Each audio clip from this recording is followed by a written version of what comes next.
1971 মহান মুক্তিযুদ্ধের মাধ্যমে পাকিস্তানি হানাদার বাহিনীর সঙ্গে যুদ্ধ করে আমরা যে দেশটা পেলাম, সেই দেশের মূল মন্ত্র ছিল এই দেশটা ধর্মনিরপেক্ষ দেশ হবে।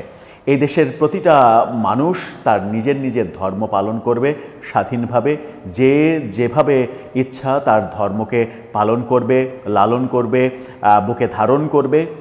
সেটা একেবারেই ব্যক্তিগত ব্যাপার এবং ধর্ম পালন হবে ব্যক্তিগত চর্চা, ব্যক্তিগত অর্জনের জন্য। প্রত্যেকটা মানুষ ধর্ম পালন করবে সে তার নিজের সৃষ্টিকর্তাকে খুশি করার জন্য। কেউ করবে, কেউ করবে না, সব পক্ষেরই স্বাধীনতা থাকবে।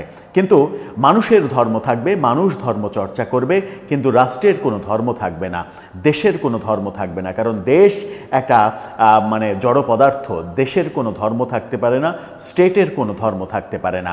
যে উদ্দেশ্যে এই আমাদের মুক্তিযুদ্ধ এবং যে উদ্দেশ্যকে আদর্শ মেনে ৭২-এর সংবিধান রচিত হলো, তারপরে ৭২-এর সংবিধানকে নানাভাবে কাটাছেঁড়া করে সংবিধানে যেভাবে ধর্মকে সংযোজন করা হলো, সেটা নিয়ে বহু কথা হয়েছে গত ৫৪ বছরে।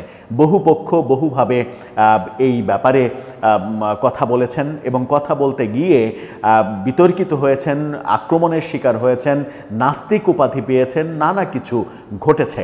কিন্তু যাদের শক্ত হাতে হালটা ধরার কথা, তারা শেষ পর্যন্ত রাজনৈতিক ব্যক্তি যারা নিজেদেরকে স্বাধীনতার পক্ষে, মুক্তিযুদ্ধের পক্ষে, কিংবা মুক্তিযোদ্ধার দল, এই নানাভাবে যারা ব্যাপারগুলোকে দাবি করেন, তারা কি সচেষ্ট হয়েছেন যে রাষ্ট্রের কোনো ধর্ম থাকবে না, ধর্ম প্রত্যেকটা মানুষের হবে এবং প্রত্যেকটা মানুষ ব্যক্তিগতভাবে নিজের স্বাধীনতা মতে নিজ ধর্ম পালন করবে, সেখানে কেউ কাউকে বাধা দেবে না। অর্থাৎ ধর্ম নিয়ে কোনো সংঘাত হবে না, ধর্ম নিয়ে কোনো রাজনীতি হবে না, কোনো রাজনীতির প্রচারের বিষয় ধর্ম হবে না, ধর্মকে ব্যবহার করে রাজনৈতিক সংঘাত হবে না, ধর্মকে ব্যবহার করে এক ধর্মের লোক আর এক ধর্মের লোককে ছোট করতে চাইবে না। সংবিধান কোনো ধর্মের হবে না, সংবিধান হবে সবার, সংবিধান হবে সব মানুষের, যেখানে সংবিধান মানুষের কথা বলবে। আর মানুষ তার ব্যক্তিগত স্বার্থে, অর্থাৎ নিজের পরকালে কিংবা আখেরাতে নিজের আখের গোছানোর জন্য ধর্ম পালন করবে, সৃষ্টিকর্তাকে খুশি করার জন্য ধর্ম পালন করবে। মুসলিমরা নামাজ পড়বে, রোজা করবে, হিন্দুরা পূজা করবে, খ্রিস্টানরা চার্চে যাবে, বৌদ্ধরা তাদের উপাসনা করবে। এটাই বাস্তবতা।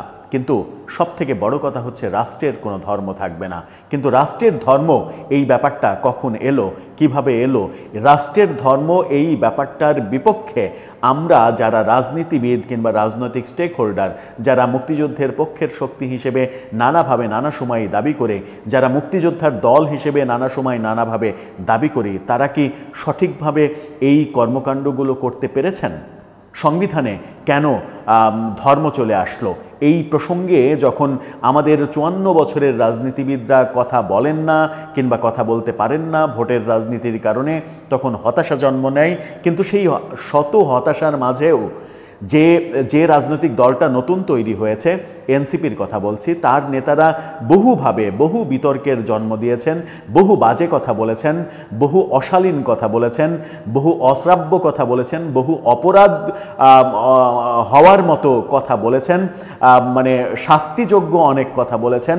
কিন্তু তার মাঝেও যে নেতা, এনসিপির যে নেতা, আমার মনে হয় যে সবথেকে বিতর্কিত ২-৩ জনের মধ্যে একজনের নাম হিসেবে যার নাম আসবে, সেই নাসিরউদ্দিন পাটোয়ারি ৫৪ বছরের বাংলাদেশের রাজনীতির ইতিহাসটা যেন একটা বাক্যে উল্টে দিলেন। এবং আমার মনে হয় যে নাসিরউদ্দিন পাটোয়ারির এই একটি কথা যদি এনসিপি কিংবা আগামীর রাজনীতিবিদরা ধারণ করতে পারে, তাহলে এই দেশ সত্যিকার অর্থে মুক্তিযুদ্ধের আদর্শে এবং ধর্মনিরপেক্ষ দেশ হিসেবে প্রতিষ্ঠিত হওয়া সম্ভব, প্রতিষ্ঠা করা সম্ভব। নাসিরউদ্দিন পাটোয়ারির এত প্রশংসা করছি কেন? কি বললেন তিনি? কোন বাস্তবতায় বললেন? একটু বুঝে ওঠার চেষ্টা করব। এই ভিডিওতে থাকবেন পলিটিক্স টিভির নিয়মিত আয়োজনে।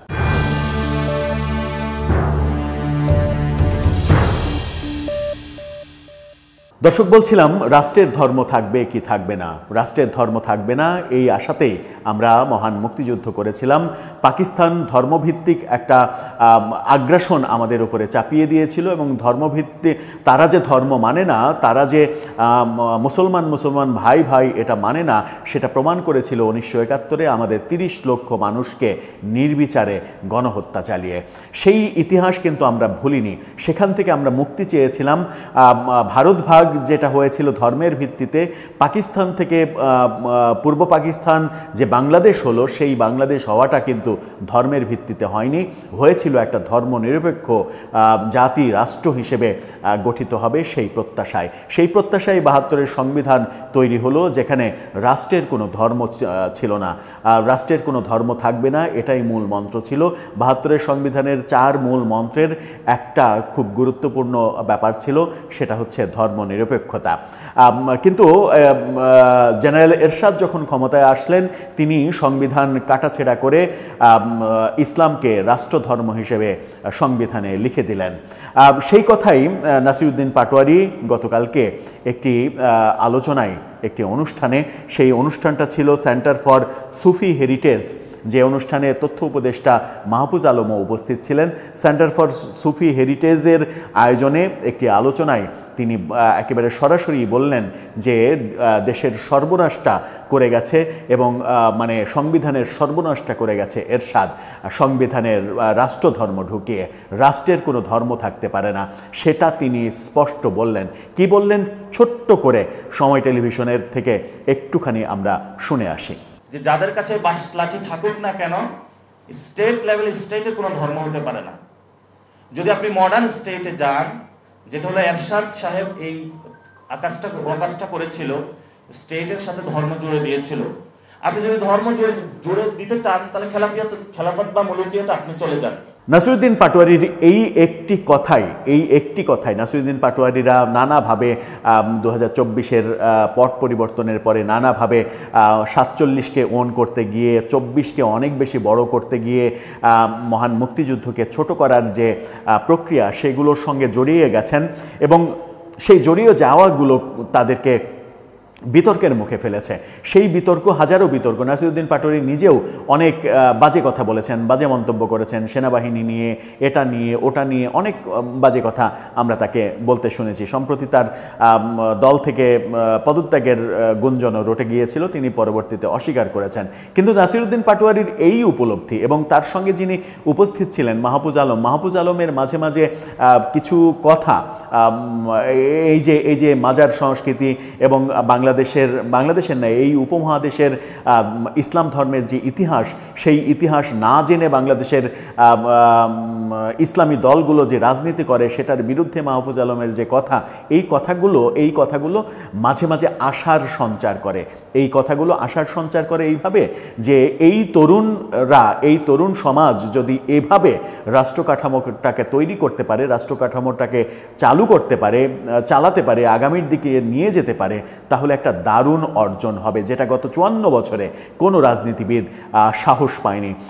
এরশাদ নিজের রাজনীতির স্বার্থে নিজেকে সহি মুসলমান প্রমাণ করার জন্য সে মনে করেছে যে এটা করলে আমি ইসলামপন্থীদের ব্যাপক জনপ্রিয়তা অর্জন করব, তাদের ভোট পাবো। সেই হীন ভোটের রাজনীতির স্বার্থে সংবিধানে যে রাষ্ট্রধর্ম হিসেবে ধর্ম চাপিয়ে দিলেন, সংবিধানের ধর্ম অর্থাৎ রাষ্ট্রের একটা ধর্ম করে দিলেন, সেটার বিরুদ্ধেই নাসিরউদ্দিন পাটোয়ারি বলছেন যে সর্বনাশটা এরশাদ করে গেছে রাষ্ট্রের ধর্ম স্বীকৃতি দিয়ে। যদিও এখনকার বাস্তবতা কি, বাস্তবতা মানে এখন আরও ভয়াবহ বাস্তবতা হয়েছে যে কেউ চাইলেও সেটা সরাতে পারবে না। যখন রাষ্ট্রধর্ম করলেন এরশাদ, তারপরে জিয়াউর রহমান এসে সংবিধানে মানে শুরুতে বিসমিল্লাহির রহমানির রাহিম লাগিয়ে দিলেন, আর এক ধাপ সংবিধানকে একটা ধর্মের বানিয়ে দিলেন। কিন্তু 71-এ মহান মুক্তিযুদ্ধের মাধ্যমে যে জাতিরাষ্ট্রটা আমরা পেয়েছিলাম, সেখানে আমাদের শপথ ছিল, আমাদের অর্জনের মূল প্রত্যাশাটা ছিল যে এই দেশটা শুধুমাত্র মুসলমানের হবে না, এই দেশটা হিন্দুর হবে, বৌদ্ধর হবে, খ্রিস্টানের হবে, শিখের হবে, চাকমার হবে, মারমার হবে, বেদে সম্প্রদায়ের হবে, পাহাড়িদের হবে, আদিবাসীদের হবে, সব জাতিগোষ্ঠীর হবে। অন্তত বাংলাদেশে তো এই মুহূর্তে 50টিরও বেশি জাতিগোষ্ঠী তাদের অস্তিত্ব রয়েছে, সেই জাতিগোষ্ঠীর সবার হবে এই বাংলাদেশ। সেখানে একটা নির্দিষ্ট ধর্মকে যদি আপনি প্রায়োরিটি দেন সংখ্যাগরিষ্ঠতার ভিত্তিতে, তাহলে কিন্তু আপনি ওই পাকিস্তান পন্থা যে ভারত ভাগ যে আদর্শের ভিত্তিতে হয়েছিল, হিন্দু এবং মুসলমান যে দাঙ্গা লেগেছিল, সেই দাঙ্গার যে ভাগ, সেই একই ব্যাপার হয়ে গেল। আমরা তো হিন্দু মুসলমান জাতিভেদ করতে চাই না। এই জাতিভেদের রাজনীতি করতে গিয়ে গত 54 বছরে 71 সালে 7 কোটি মানুষের মধ্যে হিন্দুদের সংখ্যা ছিল বাংলাদেশে 33%-এরও বেশি। সেই 33% হিন্দুর সংখ্যা আজকে 2025-এ এসে জনসংখ্যা হয়েছে 18-20 কোটি, কিন্তু পার্সেন্টেজ কমে গেছে ভয়াবহ আকারে অনেক বেশি। সেটা এসে দাঁড়িয়েছে মাত্র 7%-এর দিকে। এই যে অবস্থা, তার মানে হচ্ছে যে আমরা এই ব্যাপারটা ধর্ম ব্যাপারটা রাষ্ট্রের উপরে চাপিয়ে দিতে গিয়ে এবং ধর্ম নিয়ে এক ধরনের কুরাজনীতি করতে গিয়ে, ধর্মের বাতাবরণে রাজনৈতিক ফায়দা লুটতে গিয়ে, এবং সেটা শুধুমাত্র ধর্মভিত্তিক দল না, ধর্মভিত্তিক দল যারা না, যেমন আওয়ামী লীগ, বিএনপি, তারাও ধর্মকে পুঁজি করে নানাভাবে নানা ফায়দা লোটার চেষ্টা করেছে। তারা মনে করেছে যে এই কাজ করলে, ওই কাজ করলে, ওই একটা গোষ্ঠীর যারা 5 ওয়াক্ত নামাজ পড়ে, যারা দাড়ি টুপি রাখে, যারা জুব্বা পরে, তাদের আস্থা অর্জন করা যাবে, তাদের ভোট পাওয়া যাবে। এই যে ভোটের রাজনীতি করতে গিয়ে তারা একটা ব্যাপক জনগোষ্ঠী, যারা বাংলাদেশের বেশিরভাগ, বাংলাদেশের 90% মানুষ হচ্ছে ধর্মনিরপেক্ষতা মানসিকতার, সবাই ধার্মিক কিন্তু ধর্মান্ধ নয়।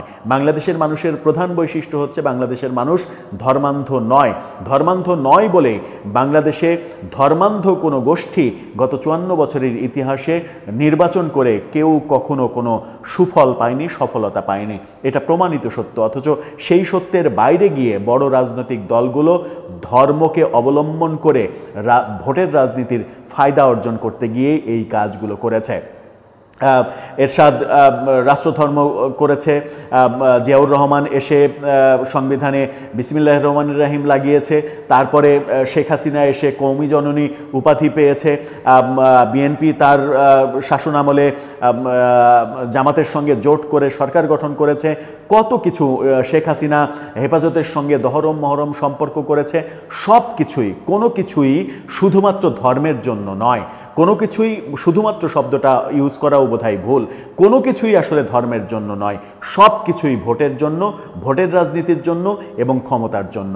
এই যে ভোটের রাজনীতি যেটা এরশাদ শুরু করেছে সংবিধানে, রাষ্ট্রের উপরে ধর্ম চাপিয়ে দিয়ে, সেই রাজনীতিটা এখনো অব্যাহত রয়েছে।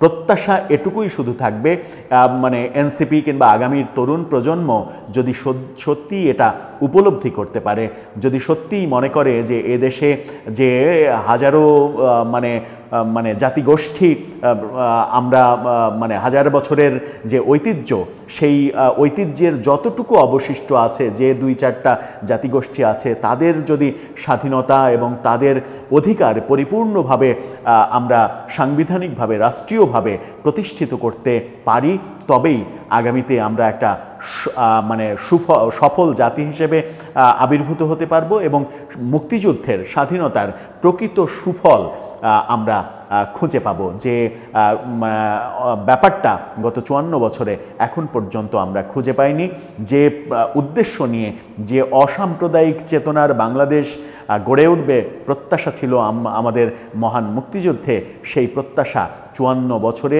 রীতিমতো কবর রচিত হয়ে গেছে। সেখান থেকে উত্তরণের পথ হয়তো তরুণরাই দেখাতে পারবে। আমরাও আমিও ব্যক্তিগতভাবে নাসিরউদ্দিন পাটোয়ারি কিংবা তাদের মাহফুজ আলমদের অনেক সমালোচনা করি, কিন্তু অনেক সমালোচনার মাঝে এই যে আশা জাগানিয়া কথা, সুফিবাদ নিয়ে জানা, সুফিবাদের ইতিহাস জানা, সুফিবাদকে আক্রমণ না করা। নাসিরউদ্দিন পাটোয়ারি আরও মজার কথা বলেছেন যে চট্টগ্রামে যখন সুন্নি এবং কৌমি মারামারি লাগলো, দুই পক্ষকে আমি খবর দিলাম, দুই পক্ষই বলছে আমাদের কাছে যথেষ্ট বাঁশ লাঠি মাটি আছে, আমরা পারবো, আরেক পক্ষ বলছে আমাদের কাছেও আছে, পারবো। এই যে ব্যাপার, এই যে ধর্মের মধ্যে এত ভাগ, যেটা ইসলাম ধর্মও বলছে যে শেষ বিচারে 72টা কাতার হবে, 72টা কাতারের মানে 72টা কাতারের 71টা কাতার কিংবা 73টা কাতারের 72টা কাতারই কিন্তু দোজখে যাবে, একটি কাতার যাবে বেহেশতে। এই কথাটা যদি ইসলামের এই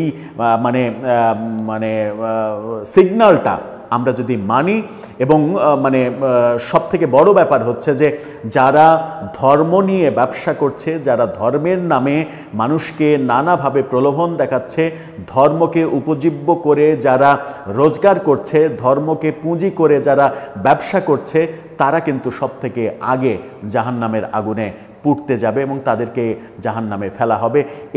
এই ব্যাপারগুলো, ধর্মের এই শিক্ষাগুলো যদি আমরা সত্যিকার অর্থেই মানি, যে আমাদের যে এই যে নিজের ধর্মের মধ্যেই 72টা ভাগ, এই 72টার ভাগের একটা ভাগ শুদ্ধ, বাকি সবাই মিথ্যা হিসেবে দোজখে চলে যাবে।